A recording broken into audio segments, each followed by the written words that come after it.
কসবা কাণ্ডে কলেজের নির্যাতিতা ছাত্রীকে উদ্দেশ্য করে বেলাগাম মন্তব্য করেছেন কামারহাটির তৃণমূল বিধায়ক মদন মিত্র। আর তারপরই প্রশ্নের মুখে পড়েছে তৃণমূল, একজন জনপ্রতিনিধি হয়ে কি করে এই ধরনের মন্তব্য তিনি করতে পারেন। তারপরেই মদন মিত্রকে তার মন্তব্যের জন্য শোকজ করল দল। দলীয় শৃঙ্খলা ভঙ্গের অভিযোগে শোকজ করা হয়েছে তাকে। 3 দিনের মধ্যে মদন মিত্রের শোকজের জবাব তলব করেছে তৃণমূল কংগ্রেস। চিঠিতে স্পষ্ট করে বলা হয়েছে যে কসবা কাণ্ড নিয়ে মদন যে সমস্ত মন্তব্য করেছে তাতে জনসমক্ষে দলের ভাবমূর্তি ক্ষতিগ্রস্ত হয়েছে, তাই তাকে কারণ দর্শাতে বলা হয়েছে। আরজিকর কাণ্ডের পুনরাবৃত্তি, দক্ষিণ কলকাতার একটি জনপ্রিয় আইন কলেজে বাংলার এক মেয়ের সঙ্গে চূড়ান্ত নোংরামির ঘটনা সামনে আসতেই গোটা রাজ্য জুড়ে তোলপাড় পড়ে গিয়েছে। এই ঘটনায় নাম জড়িয়েছে মনোজিৎ মিশ্র, জায়েব আহমেদ এবং প্রমিত মুখার্জির। এর মধ্যে অভিযুক্ত মনোজিৎ মিশ্র তৃণমূল ছাত্র পরিষদের নেতা। বিচারক মঙ্গলবার পর্যন্ত অভিযুক্তদের পুলিশি হেফাজতের নির্দেশ দিয়েছে। শুক্রবার এই ঘটনায় কামারহাটির বিধায়ক মদন মিত্র বিস্ফোরক মন্তব্য করেন। বলেন, ছাত্রীটি আমার মেয়ের মতো। আপনি তো ওদের চিনতেন, আপনি জানতেন যে আজকে কলেজ বন্ধ, পরীক্ষা চলছে, কেউ নেই। আপনাকে বলা হয়েছে মেয়েদের বিভাগে সাধারণ সম্পাদক করা হবে। এইটা হওয়ার জন্য কি আপনি গেলেন? আপনি যখন গেলেনই তখন 4টে বন্ধুকে নিয়ে গেলেন না কেন? আপনি কেন আপনার বাবা মাকে নিলেন না? আমাদের দলের অন্য কর্মীদের কেন জানিয়ে গেলেন না? কলেজটা পুরো ফাঁকা আর আপনি ওখানে একা একা চলে গেলেন, ফলে দুর্বৃত্তরা এই সুযোগের সদ্ব্যবহার করেছে। এই মন্তব্যের পরে বিপাকে পড়ে দল। তারপর তাকে শোকজ লেটার ধরানো হয়েছে। রবিবার মদন মিত্রকে শোকজের যে চিঠি পাঠানো হয়েছে তাতে স্পষ্ট করে বলা হয়েছে যে কলকাতার এই কলেজের যে ঘটনা ঘটেছে তা যথেষ্টই দুর্ভাগ্যজনক, অত্যন্ত সংবেদনশীল। এই দুঃখজনক পাশবিক অত্যাচারের ঘটনায় পার্টির সর্বোচ্চ নেতৃত্ব বিশেষভাবে দুঃখ প্রকাশ করেছে। কঠোরভাবে এই ঘটনার নিন্দা করা হয়েছে। প্রশাসন প্রয়োজনীয় ব্যবস্থা নিচ্ছে। দুষ্কৃতীদের দ্রুত চিহ্নিত করে গ্রেফতার করা হয়েছে। এই ব্যাপারে যথেষ্ট গুরুত্বপূর্ণ পদক্ষেপ নেওয়া হয়েছে, কিন্তু অপ্রয়োজনীয় অসংবেদনশীল মন্তব্য আমাদের দলের ভাবমূর্তিকে আঘাত করছে।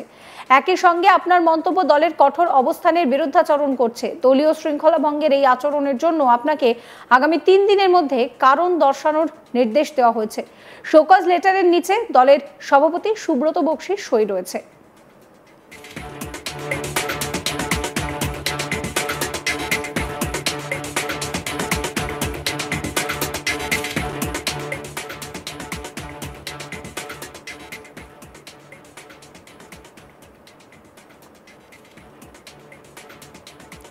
শুক্রবার মদন মিত্র এই ঘটনা প্রসঙ্গে ঠিক কি বলেছিলেন শোনাবো আপনাদের। বন্টির কাছে আপনি তো ওদের চিনতেন, আপনি জানতেন যে আজকে কলেজ বন্ধ, পরীক্ষা চলছে, কেউ নেই। আপনাকে বলেছে মেয়েদের বিভাগের সাধারণ সম্পাদক করবে। এইটা হওয়ার জন্য আপনি গেলেন কেন? আপনি গেলেন যখন আপনার 4টে বন্ধু নিয়ে গেলেন না কেন? আপনার মা বাবাকে নিলেন না কেন? আমাদের পার্টির অন্যান্য কর্মীকে জানিয়ে গেলেন না কেন? একদম একা, কলেজটা পুরো ফাঁকা, আপনি চলে গেলেন। দুর্বৃত্তরা এই সুযোগের অ্যাডভান্টেজ নিল। এলো ওরা লোহার হাত করে নিয়ে, নখ যাদের তীক্ষ্ণ তোমার নেকড়েছে, ওরা মানুষ মারার দল। মেয়েটির অভিযোগপত্রকে উদ্ধৃত করে মদন মিত্র বলেন যে আপনি বলছেন যে আপনি অজ্ঞান হয়ে পড়েছিলেন, আপনার সঙ্গে চরম নোংরামি করা হয়েছে, আপনার বন্ধুটিকে জানে শেষ করা হবে বলে হুমকি দেওয়া হয়েছে। আপনি যদি আগে থেকে এত কিছু জানতেন বা এদের চরিত্র সম্পর্কে জানতেন, তবে এই ঘটনা থেকে অন্যান্য মেয়েরাও সিদ্ধান্ত নেবে যে কেউ কখনো একা কোথাও যাবে না। কিছু না হলেও তৃণমূলের দলীয় কার্যালয়ে গিয়ে বলুন আমাদের কর্মীরা সঙ্গে যাবে, আমরা নিরাপত্তার দায়িত্ব নিচ্ছি। কি বলছেন তিনি, শুনুন।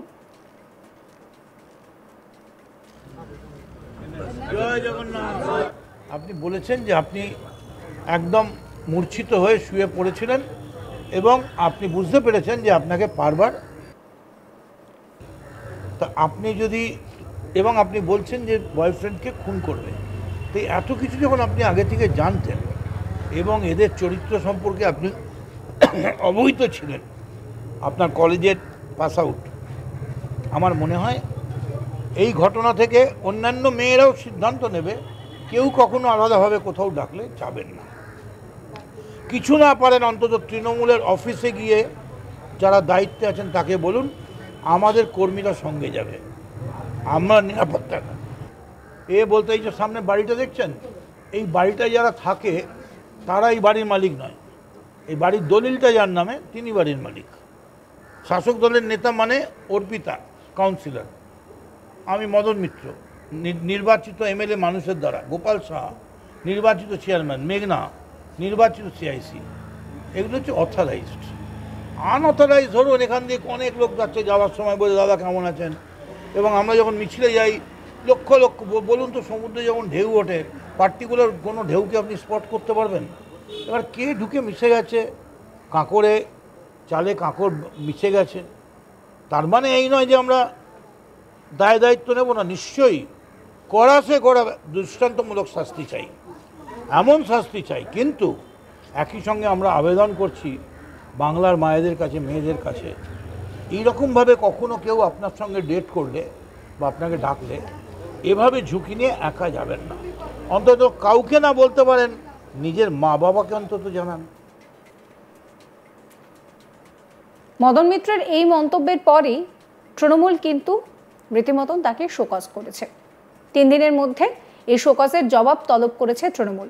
চিঠিতে স্পষ্ট লেখা রয়েছে যে কসবা কাণ্ড নিয়ে মদন মিত্র যে মন্তব্য করেছেন তাতে জনসমক্ষে দলের ভাবমূর্তি ক্ষতিগ্রস্ত হয়েছে, তাই তাকে তার কারণ দর্শাতে বলা হয়েছে, এবং চিঠির শেষে সুব্রত বক্সির সইও রয়েছে। এই ঘটনাকে কেন্দ্র করে রীতিমতন তোলপাড় পড়ে গিয়েছে। এই ঘটনায় নাম জড়িয়েছে মনোজিৎ মিশ্র, জায়েদ আহমেদ এবং প্রমিত মুখার্জির। এর মধ্যে মনোজিৎ মিশ্র তৃণমূলের ছাত্র পরিষদের নেতা। বিচারক মঙ্গলবার পর্যন্ত অভিযুক্তদের পুলিশি হেফাজতের নির্দেশ দিয়েছে।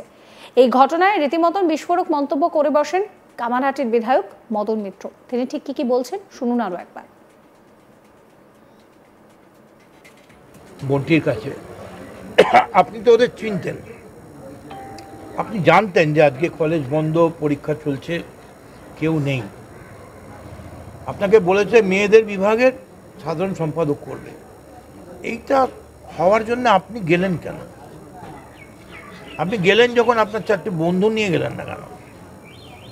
আপনার মা বাবাকে নিলেন না কেন? আমাদের পার্টির অন্যান্য কর্মীকে জানিয়ে গেলেন না কেন? একদম একা, কলেজটা পুরো ফাঁকা, আপনি চলে গেলেন।